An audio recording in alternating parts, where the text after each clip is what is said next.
MSNBC takes you behind the walls of America's most notorious prisons into a world of chaos and danger. Now, the scenes you've never seen. Lock Up Raw.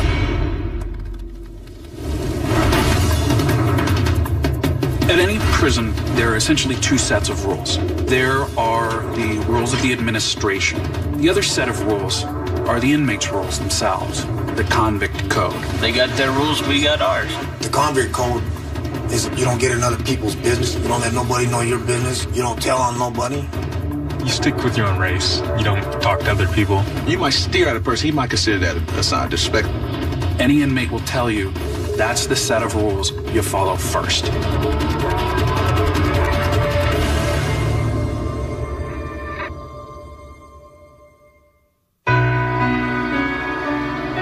On their first morning of shooting at Utah State Prison, the lockup crew entered the Wasatch A cell block, home to some of the prison's most violent convicts. We met a group of inmates playing cards and talking about who really runs the prison. The guards here don't run your sections, man. It's all run by, by your inmates. They pretty much tell what goes on. A guard does their section, but the inmates are pretty much, if they don't get along, then they're going to either force them out or they'll get moved. They'll straight out get told, geez, you get your ass down to the pod and leave it. Hit the pod, pack your stuff, and get out. Go. And that's exactly what happened. Welcome on the block. The guards are just in their pod, They distribute all the food. They're only in there to make sure nothing major goes on. Other than that, inmates run everything else. Sergeant Danny Herring was one of only 2 officers assigned to manage the 95 men on Wasatch A that morning. Yeah, they can take the block, but they're not going anywhere. What are they going to do? That really doesn't bother me. I really don't have a control issue that way. They let us control and manipulate how they live and what they do. They got their rules, we got ours. There's a code of conduct in here that you got to follow if you want to, make your time easy. You don't rat on people. There's all kinds of stuff. You don't do. That code of conduct is the convict code, and the penalties for violating it can be severe. If you look up, the 4th deck's pretty high. A lot of people take an elevator ride. The problem is there ain't no elevator. The fall doesn't hurt them. It's a sudden stop at the end. Utah State inmate Tony Duran is well versed in the convict code. He has spent the majority of the past 23 years behind bars for burglary, robbery, and a slew of parole violations. The convict code is a person that carries himself with respect. He only talks to the man when he has to. He don't sit there and kick it with the man. You don't tell on nobody. You don't let nobody know your business. You don't get in other people's business. You respect yourself. You respect others around you. But these days, old-time inmates like Duran all agree the convict code is changing. Well, because the different breed of inmate that's coming to the joint now, You got kids coming in here, Some of them are gangbangers that don't know how to carry themselves. And some of them, they just don't give a shit about respect or nothing like that. We've discovered the proliferation of gangs at every prison we've profiled, and Utah is no exception. But nowhere are prison gangs more powerful, dangerous, and faster growing than in California. And they have added their own ominous chapters to the convict code. You can always spot a guy that's not used to prison, a new inmate, because he'll come out, he'll wander around, he won't go with his own group, he's just looking. And usually what will happen is one of the gangsters will go over and snatch him up and bring him over and run the game down to him. Tell him, hey, this is what you got to do. This is where you got to be. You can only hang out with your own people. We don't want to see you talking to people of other races. And that happens real quick. At San Quentin State Prison, we learned that not only do gangs force most of the prison population into racial segregation, they even draw boundaries on the rec yard. Okay, this is the lower yard, and the inmates segregate themselves out here. And the reason being that the gangs want it that way. The blacks are over here. The Northern Hispanics is our main gang here at San Quentin, and it's because they're better organized. Okay, the white guys over here on the parallel bars and on the picnic table. Over in the corner, you see where the Asians are sitting. You can't just walk and sit on a table. I had to explain that. I'd almost got in a confrontation with that 2 or 3 times because, I saw a table, I sat down. But it's not like that. You gotta ask for permission to sit down there. Even such a minor misstep can be taken as a sign of disrespect, and that can lead to widespread violence. Though correctional staff is constantly on the lookout for weapons, it's well known that many on this yard are armed for battle, and none more so than the Northern Hispanics. They have a minister of defense, and his thing is he's to have 10 weapons ready at any time down here on this yard. Their weapons are all hid over there, and in the morning we'll come over and we'll search that area and try to find their weapons. But they're getting better and better at the way they hide their weapons. As you see, this one guy keeps looking around, and he's got the heavy coat on. The temperature's pretty hot, so they're the soldiers. They wear these jackets. It's a little bit more armor. If anything goes on, they're the first ones to get involved. Many inmates have told us that if violence does break out, the convict code dictates how they will respond. If it's a racial situation, you have to respond according to your racial background. If I'm standing next to this man here and he's suddenly attacked by another racial group, even if I don't know him, he's black. I'm obligated by myself to assist this man. You know what I'm saying? If it's a white thing, then, you get in it. If it's with the whites and another race or something, then you got to be a part of it, But if it's something else, I just turn my head. I don't even want to see it, But we found that violence does not only occur between racially segregated rivals. Sometimes gang violence erupts from within. I've stabbed people because of what I've had to do, You can't go against the program. At California State Prison Corcoran, we met one young inmate who was ordered to attack an older, weaker gang member, simply to thin out the herd. He asked that we not use his name. I accepted that because that's the way it is. I didn't question it. Some things I was against, but I just dealt with it and accepted it because that's the law of the land in here. He explained that the hit was ordered because the older victim was unable to keep up with the gang's military-style exercise program. He couldn't keep up with the exercise. That was the reason. This is how stupid this is. The dumb reasons they have in here. And when I did speak up for him, it was placed on me. Well, since you're speaking up for him, then you'll deal with it. I dealt with it because that's what it was about. The older inmate survived the stabbing, and his assailant quit the gang. Finally, I made my stance and went against it. Now I'm a Christian, and I go for that. I wrote him a letter, and I apologized, and I told him that I was sorry that I had to do that. I was so weak, and I didn't, protect him. I should have, I was in a position to protect him, and I didn't.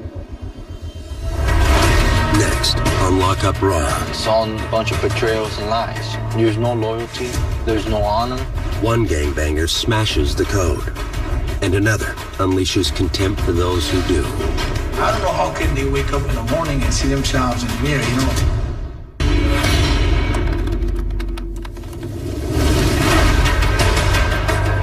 The unwritten rules that inmates live by in prison are known as the convict code. But when it comes to gangs, the convict code is the code of silence. Talking about gang business can get members killed. They got rules and we got rules within the rules. Among our own peoples or among different races, but we have to deal with it. I can't elaborate too much on it, The subject was clearly off the table when we sat down at Pelican Bay State Prison with Raul Leon, alleged to be one of the leaders of the most powerful prison gang of all, the Mexican Mafia. How powerful is the Mexican Mafia here at Pelican Bay? I don't even touch on that right there. I don't speak on it myself, Raul Leon had such influence throughout the state by assigning individuals to represent him. He would have people assaulted. He would have riots take place on his orders. Serving a life sentence for murder, Leon lives in what is widely regarded as the most restrictive environment in the state of California, Pelican Bay Security Housing Unit, or SHU. Inmates are confined to their cells for all but 90 minutes per day, which they're allowed to spend in a nearby concrete exercise area. Leon had been living here for 14 years when we met him. I always tell people they ain't built a prison hard enough to break me, you know? And some of us are stronger than others. And I think that's what Pelican Bay is about. Only the strongest are the ones that are gonna make it, you know? While Leon refuses to disavow loyalty to his gang, the prison sees a slow but steady flow of inmates who do. Through a process called debriefing, they not only break the code, they smash it to bits. It's basically when existing gang members want to get out of a gang inside prison. And in order to do that, there's a whole debriefing process they have to go through. And it basically entails the inmate coming in and confessing everything he's done with the gang. And sometimes even, you know, throwing some people under the bus and confessing against other people. So it's really a deadly thing for someone to do inside a prison. When inmates debrief, they must write a lengthy account of their criminal history both in and out of prison. The review process can take months, but if accepted, the inmates will be allowed to live in the safety of a protective custody unit and be granted many more privileges than they would have had as confirmed gang members. Because of your March 11th, 99 incident with another inmate that you almost killed, came very close to killing, we have a question about your sincerity about debriefing. Lockup cameras were at California State Prison Corcoran when Thomas Spiller, a longtime gang member, went before the Inmate Review Board to request a debriefing. I can certainly see your point of view. However, a good many of these inmates that are in the IYP program have in fact been in my position in the past, and have also called hits on other inmates and actually done hits themselves. So I'm assuming that you have had the same concerns about them, or am I being singled out for some reason? You know, let's not go there. You're going to be given an opportunity to debrief. You know, she's only giving you the honest truth, and the truth is there's concern. It also depends on how sincere you are when you do your history statement. All the stuff that you just told us about ordering hits, that kind of thing, you're going to have to do that. You're going to put that to writing. Billy? Yes. Just for my own understanding, what is the main source of your change of heart? Basically, I'm tired of doing other people's dirty work, of ordering people to do things that because for someone else's selfish reasons, when in fact it doesn't benefit me here nor there. That I was ordered to kill a dear friend of mine, and I really didn't appreciate that. It's good enough for me. There's no guarantees. So it really has to come from within the inmate of him wanting to change who he is. And it was interesting to see these guys do this and put themselves through this process, knowing that, you know, they're dead men walking. For now, Spiller will stay in a transitional housing unit with other inmates who are also in the debriefing process. All men that Raul Leon despises. I don't know how can they wake up in the morning and see themselves in the mirror, you know? Whatever excuse you use to get to the transitional housing unit, to me it's just a crock of it's just a scam. It's individuals just trying to play the last card they have, saying, hey, you know what? I gotta get out of here. The only thing good about them debriefers and rats is that they can never return back to their neighborhoods. They're ostracized. Leon's anger is aimed at men like Miguel Perez, once a high-ranking member of the Mexican Mafia himself. Perez had already left the gang several years before we met him, and he's not looked back. As for what soured myself on the gang life, in all honesty, is I opened my eyes to see it for what it is. It's all a bunch of betrayals and lies. There's no loyalty, there's no honor, there's no respect. I've seen too many innocent people being targeted that had nothing to do with the gang life. Just because one of their family members were a part of it, you ain't supposed to target innocent people. But Perez left us with a piece of advice for any inmate thinking about joining a gang. My word of advice to him is to remember two things. One, that he's not in control of his life. Because as long as he's a part of this gang, There's someone he has to answer to. Whether he believes he's his own man, that's a myth. Because someone's running his program. So he could walk around with his head puffed up, his chest out and everything, and think that he's Billy Badass. But he's gonna follow orders just like anyone else. For every badass, there's someone badass.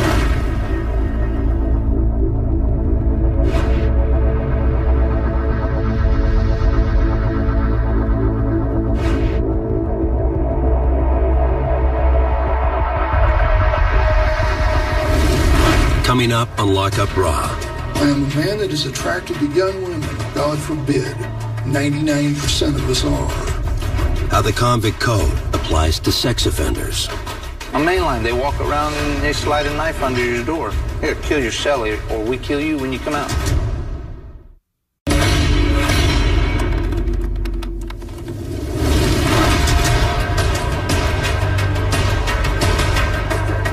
In every prison profiled on Lockup, our producers have found subtle differences in how inmates enforce the convict code, or the unwritten rules by which they live. But one aspect rarely changes: the position of sex offenders on the inmate hierarchy. Murderers, robbers, they're up here. Child molesters, rapers, they're down here. Them guys on the bottom deck, most of them guys are sex offenders, you know? I don't like them, I just tolerate them. I used to beat up all these sex offenders. I used to prey on them. They normally mark the sexual predators by cutting them across the face with a razor blade or a knife, and that's just a lot. The other inmates know that, hey, this guy no good, they call him trash. We even met a pair of brothers who wouldn't hesitate to extend the convict code to their own father. My father was in here for, I don't know the exact charge, but he was in here for messing with kids. And, you know, I ain't cool with that. Brad and Michael Love are serving time for murder at Anamosa State Penitentiary in Iowa. I was never incarcerated with him. When I found out that he was getting incarcerated, what he did time for, what he got charged for, they asked me if there would be any problems if we were in the same prison. I told them, yeah, I probably ended up killing him. I cannot condone that. Lockup has profiled plenty of inmates who spew hatred towards sex offenders. But we've also introduced viewers to those on the receiving end. Thomas Headley is serving a 15-year sentence at Utah State Prison, and like many sex offenders, says his punishment is unjust and his crime misunderstood. I was charged with kidnapping somebody that was under 14. I am a man that is attracted to young women. God forbid. 99% of us are. When we interviewed him, Headley was serving his time in solitary confinement as a punishment for being uncooperative. But he explained to us that he had his own motives for being in the hole. There's not a safer place anywhere in the prison than where I'm at. No matter what you do, no matter how you try to approach it, you are a worthless piece of crap because you are a sex offender. You're a useless mole. That's all. That's the way everybody talks to you in here. Oh, you're a mole, huh? Molester. You're one of those. But I have seen guys get stabbed. I saw a guy get a piece of a shovel handle stuck right in the side of his neck. And I've seen a guy get a hammer took to him and just beat the side of his head to a wreck. I've got a safety list that's got at least 20 names on it with people that told me in no uncertain terms, you're a dead man if we ever get our hands on you. On the main line, I'd be dead in a day. Because those guys over there, they just wouldn't care. They would kill me right in front of an officer because it's a notch on their belt. We met Earl Heimer at California's Kern Valley State Prison. I have a 37-year sentence. Lewd acts on a minor, 14 years old. This was not Heimer's first time in prison, nor his first sex offense. My wife deemed it necessary that I be arrested for attempted rape of your wife. You know, as weird as that sounds, that you come home drunk and try and take it and she doesn't want it, that's still a criminal offense. Heimer lives in the prison's protective custody wing. Ironically, during his first prison term, he was one of the inmates who targeted sex offenders. You know, I've participated in helping hunt for child molesters. You know, well, this guy said, oh, he's a child molester, and this is a child molester, and you catch him out in the yard, and you go through his stuff and read his paperwork and see what he's really here for. You know, then yes, he is, or no, he's not. Well, generally, somebody will catch him in a day room or TV room or whatever and punch him in the mouth, tell him to roll it up now. And if he blinks twice or you hesitate just a little bit, like I was saying a minute ago, if you sit down and you try, well, wait a minute, let me explain. Too late. Now you're beat up, stabbed, whatever. They take it to the next level immediately. Heimer shares a cell with another convicted child molester, Ray Rowe, who is serving a 230-year sentence. Even though he is in protective custody, Rowe rarely leaves his cell out of fear for his safety. I don't know whether someone's going to try to take me out before the day's over with. Every time I go to chow, every time any sex offender goes to chow or goes out of their cell, and sometimes even in your cell, can I go to sleep with this person in here? You're pretty vulnerable when you're sound asleep. Heimer and Rowe have worked out an uneasy trust, if not a friendship. We managed to either read or watch TV or stay out of each other's way. Yeah, You actually draw. Yeah. We can draw. I draw in the afternoon sometimes. And generally, like he said, we watch TV. He got the television and kind enough that I can watch it just as much or more than he does. For me, with this much time, it's safer to be in there with a guy with the same charge. I can sleep at night. I don't have to worry about this guy going to cut my throat. On mainline, they walk around and they slide a knife under your door. Here, kill your cellie, or we kill you when you come out. And that sounds like, oh yeah, that's a movie. No, that's a fact. Still, Heimer has mixed feelings about sharing a cell with someone just like himself. My cellie is really a multiple offender. And bad as that sits in my gut like acid, it's just a putrid thing that there's nothing sexy about a kid. You know what I mean? And to hear it, to know it, I know I'm here for it, that charge. But it's just still sickening. Next on Lock Up Raw. I want to go home with her.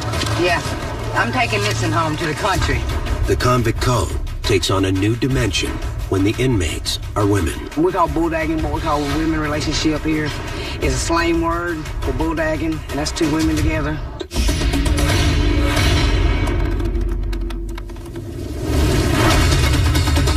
The vast majority of prisons we visited over the years have been male institutions. But when we've taken our cameras inside women's prisons, we've met inmates living by a very different convict code. The biggest difference between male and female inmates and how they get along with each other is basically looked at in two ways. One, male inmates tend to find gangs to get involved with. It's their kind of security blanket and protection. On the other hand, females find it through interpersonal relationships. There's much more drama. There's much more bonding in the sense of, establishing kind of almost marriages. We found that to be the case when we visited the North Carolina Correctional Institution for Women. Because in here, there's so many people against us in here, it's hard to find somebody that's with you, that's gonna have your back in this institution, just like somebody would have your back on the street. And that friendship usually will turn into something more. Women like women, men like men, oh well. I want to go home with her. Yeah, I'm taking Nixon home to the country.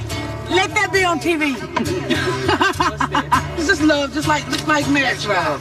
Same thing. It's different. It's more complicated. It's hard to find somebody in here, though, that'll keep it real with you. Real strong, because a lot of women in here mess it up. They lie on you. And, Ladies, y'all put some space in between y'all. Physical intimacy is against the rules.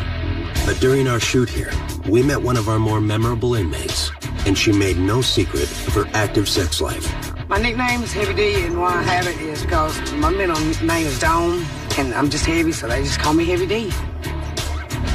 They call me the overweight lover Heavy D, so I just stuck with it.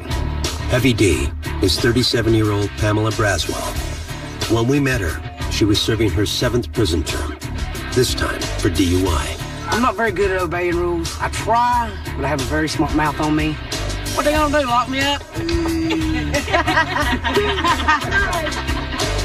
It's an activity we have on the weekends, besides bulldagging. We call bulldagging what we call a women relationship here.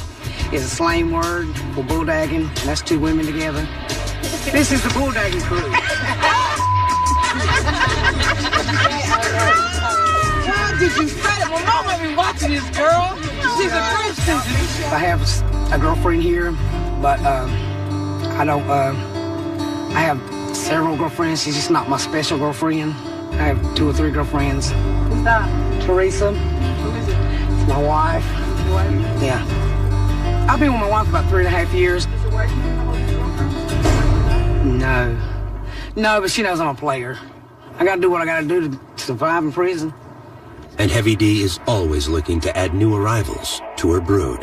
You know, you got some that's gay like me that come off the streets that's really gay, and then we have some in here that just haven't been with women and curious and want to try it, so they get mixed up in here. 9 times out of 10, they get turned out. And that means a woman turns them out. That means they have sex with a woman and they end up getting turned out. What's turning out mean? Turning out means they get a whole woman, they get lonely. As soon as they do the damn thing, it's all she wrote. I mean, for real. Yeah, and then they get stupid. You wasn't gay before you come in here, though, was you? Nope. Other women at North Carolina built committed monogamous relationships. But those relationships still clash with prison policy. We have situations where inmates begin to value one another more than they do following the directives of the authorities here. They are a security issue. No! The first time lockup cameras rolled tape on North Carolina inmate Jennifer Porter, she was trying to get a glimpse of her girlfriend and fellow inmate, Danica Cox, out on the prison yard. Oh, she's gone! Ah! What happened? She's gone. At the time, Jennifer was restricted to a solitary confinement cell as punishment for fighting with another inmate. But she and Danica were already deeply involved when they shared their story with us. We've got a really strong bond, you know. I mean, it ain't all about sex. It's a real marriage of the heart for us. You know, it may not be lawful or, you know, but to us, it's real. At the time of the shoot, Jennifer's confinement prohibited any contact with Danica. Their feelings about being separated for the past 10 days were palpable. I was writing her last night. I said, hey, sexy lady, girl, you drive me crazy. How have I been spending my days? Crying, looking at a picture, crying. And I said, I feel so dead inside without you. And I said, my eyes don't shine and everything looks so gray. Today was the first day I've smiled, and that was because I seen her through a crack at the top of a window. The only chance they have of being reunited soon is if Jennifer's fighting charge is dropped or reduced at her disciplinary hearing. The outcome could be the difference between seeing Danica within a matter of hours or months. So the SC's read you your rights on March 15th. You understand your rights? Okay. So I'm going to charge you with the C4. I'm going to dismiss the C3 because the officer said when she gave you the directive to stop, you did stop, okay? How do you plead? Guilty. Jennifer's guilty plea on the lesser of the 2 charges means she will be out of solitary in 12 days, sooner than she thought. Oh my God, Mr. Campbell, did you see Danica outside? Anxious to see Danica, Jennifer starts to inquire about her to the lockup crew. Did you see Danica outside? I'm not even here. Meanwhile, a second lockup camera has located Danica, now waiting outside. Why can't I ask you something? You can ask, but, you know, I mean, we're not allowed to say anything. Oh, they playing mind games. I don't understand why they're not allowed to say anything. I'm flipping. Back inside, as Jennifer gets ready to leave, she is about to risk everything by arguing with a correctional officer. She'll be escorted up to segregation to serve her days up there in single cell A. But you look so eager. I'm ready to get outside. Why? Fresh air, fresh air. could have been outside. You could have been staying outside, you know? You could have been out on the grounds, not inside if you hadn't been caught up in this. Oh my jeez. Didn't we just go through this? Why I did that? Okay, so why keep... Okay, but I'm simply saying, if somebody rolled up on you and punched you in your nose, you ain't gonna do. You can't sit there and say you wouldn't, Mr. Wright. And if you would, you're lying. If this man right here come up here and punched you in your nose, you seen blood, you're gonna sit there and say, well, let me call the police. You just stand right there, okay? Hell no, you're not gonna do that. You're gonna go to somebody's ass if they punch you in your nose and you see your nose bleeding. If you minding your business, okay, and that's what I felt like I had to do. Finally, as Jennifer is escorted out of the building, her hopes of seeing Danica seem like they're about to come true. Ground closed. Go back there. The grounds are now restricted. The grounds are now restricted. All unassigned inmates report to your dorms. But with the yard shut down for the day, Jennifer can only call out to Danica's cell block in hopes that she might be seen or heard. The future of any prison relationship is uncertain, and especially so for Jennifer and Danica. Jennifer, serving time for drug offenses, was due to be released within a matter of months. Danica, in for robbery, was still facing 3 to 5 more years. We plan to be together for the rest of our life. Those are our plans. I'm gonna stick by her, no doubt.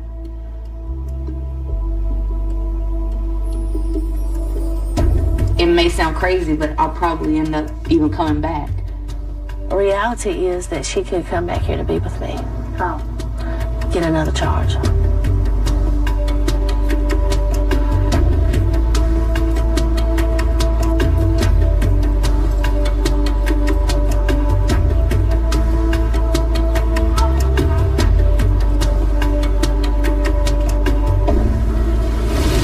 Next on Lockup Raw. A lot of people here can't deal with rejection, especially coming from a transsexual. A place in the code for gays and gay predators.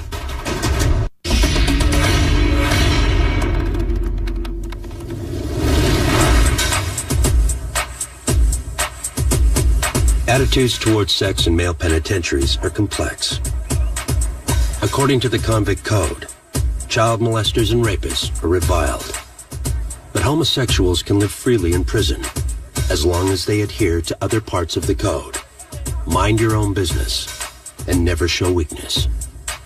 Well, the boys seem to have no problem with it. They love us. I mean, we're like gold in here.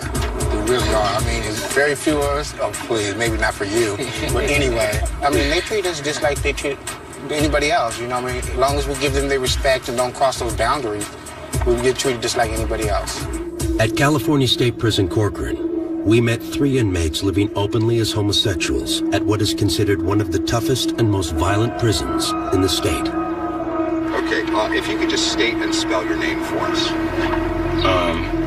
Regina Maiden, well, actually Reginald Maiden, R-E-G-I-N-A-L-D, M-A-I-D-E-N. In this raw interview footage, the 3 men discuss the possibility of attack and how they would respond. It's not being attacked, it's just being like, in a proper word, is stalked, just harassed, just because of rejection. You know, a lot of people here can't deal with rejection, especially coming from a transsexual. A lot of other things people don't realize. We're men just like them. We're just feminine like men. Don't forget, women do kill. Yeah, okay, and it's like a lot of us don't put up with that, and a lot of guys know that, and a lot of guys don't. So, you know, when the ones don't, they end up getting embarrassed. That lady with their chorus, beat she up, wasn't playing. you know, and it makes them look bad on the yard. So that's why a lot of people do give homosexuals respect sometimes, because they don't know what we're capable of doing. Some gay inmates embrace their feminine side. But when Lockup visited Kentucky State Penitentiary, we met Fleece Johnson, a longtime inmate who practices a very different kind of homosexuality. But we have sexual desires, right? So you got a bunch of men locked up in one place. All of them get hard. All of them's horny. All of them got sexual desires. So what are they gonna do? You won't let them have a woman. They gonna have each. Somebody's gonna have to give us some booty, and it's just that simple. The most memorable story that Fleece told us was about the place and importance that booty has in a maximum security penitentiary. And he went on about it and on about it. In his prison, booty was more important than food. Booty, a man's butt. It was more important. I'm serious. It was more booty, having some booty was more important than drinking water, man. I like booty. Johnson went on to tell our crew how he used to satisfy his sexual desires, especially during the 1970s and 80s, when he was most active and prison security was more lax. When I see one, and he looks good to me, when I go see him, I say, you come here. I say, I'm telling you what, I like you, and I want you. And we can do it the easy way or the hard way. So the choice is yours, right? And it was always yes. Johnson also had a warning for the new generation of inmates. They might be asking for trouble from old-timers. You know, they got this thing where they sag their pants past their butt. It's a style. They call it some sort of gangster style. You know, it's sexy to us, right? And see, but they weren't prepared for this, right? So you sag your pants in her, man, somebody be up in your butt, you know? And it's just that simple. Johnson even let the lockup crew know that when he was in his prime, they wouldn't be safe from his advances either. If y'all had been in her back then in them days, and as much as I like booty, I probably felt one of y'all butts as y'all was walking past me and dared you to say so. I'm not no shame in my game. This is nothing that I'm ashamed to admit. I am what I am. I'm a warrior too, you know, so let that be known. I'm a warrior. Coming up on Lockup Raw. I was convicted of 4 counts of first-degree murder. My children. How the code extends to the loneliest place in prison, death row.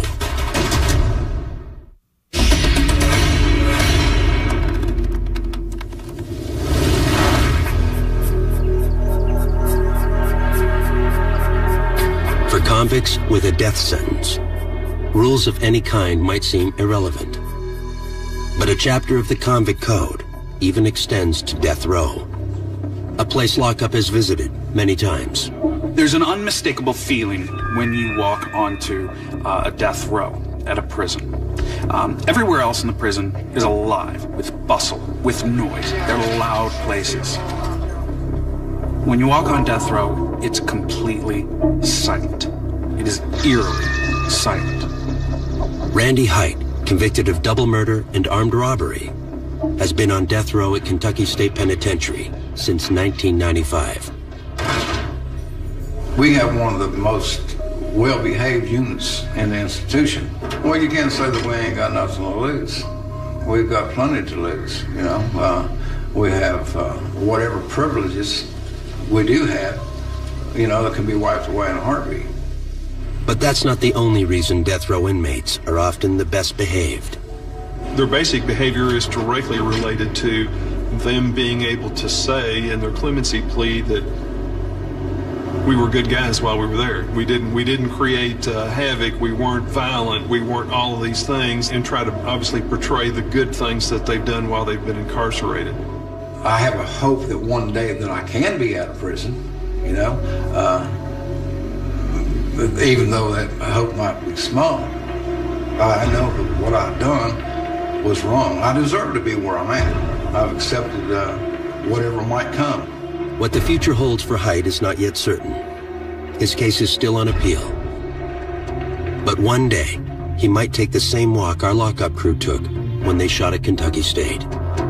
Kentucky is one of the states that actually still has an electric chair. And I had asked Warden Haverhill, and you know, we want to make sure that we get a shot of the electric chair. So we go to the end of the corridor in 3-cell house where they keep the execution chamber. And I remember he opened the door and there was old Sparky. And it was unforgettable. This is the electric chair, which is maintained by the Kentucky State Penitentiary in order to complete executions by electrocution. It was originally built somewhere in the 1900s. It's just leather and wood and metal, like any other chair. But there's this unmistakable feeling. You know people die there. Some of Kentucky's death row inmates can choose between the electric chair and lethal injection. That's also the case in the neighboring state of Tennessee. And when we visited there, we met a death row inmate who soon would face that decision. And as far as Daryl Holton was concerned, the sooner the better. I was convicted of 4 counts of first-degree murder. My children. Throughout the entire interview, Holton spoke in a calm, coherent manner about what led to his nightmarish actions. Got out of the Army, divorced my wife, had custody of my children. Reconciled with my wife, the reconciliation didn't work. And I hit her. I struck her. She got custody of the children and pretty much factored me out of the picture. Then, on November 30th, 1997, Holton picked up his 4 children, ranging in age from 4 to 12, to take them Christmas shopping. Instead, he shot each one through the heart. I missed them, but no, I can't say that I felt any remorse. While many death row inmates filed numerous appeals to delay their execution, Holton dropped all of his. I do think that the death penalty is appropriate in some cases. And I've got a low tolerance for someone claiming that they didn't do something that they actually did. There was no factual dispute about what happened. There was none. It wasn't a question of who did it. There's no doubt. I'm not going to sell out. I'm not going to change my views on the death penalty just because I'm facing the death penalty. Holton was not only ready to face his death sentence, he had chosen to have it carried out in the electric chair. But to his dismay, he had seen his execution date come and go more than once. Well, supposedly they were serious about executing me last year, and supposedly they're serious about executing me this year. If the past is any indication, I don't think they're very serious. And that's not bravado. It's more an issue of integrity. A deal's a deal. Back at Kentucky State Penitentiary, Randy Height made it clear he's not as eager to face death as Holton, but he's ready for it, nonetheless. I'm extremely sad for what I've done. It hurts me knowing that I went to the level that I went. And if there was any way possible for me to be healed or corrected, believe me, it would be done. It's an impossible situation, not only for me, but for everybody involved, you know. And I'm not saying that they're to get out of an execution or because, like I said, I'm ready. If you want to kill me, let's go. I'm ready to go.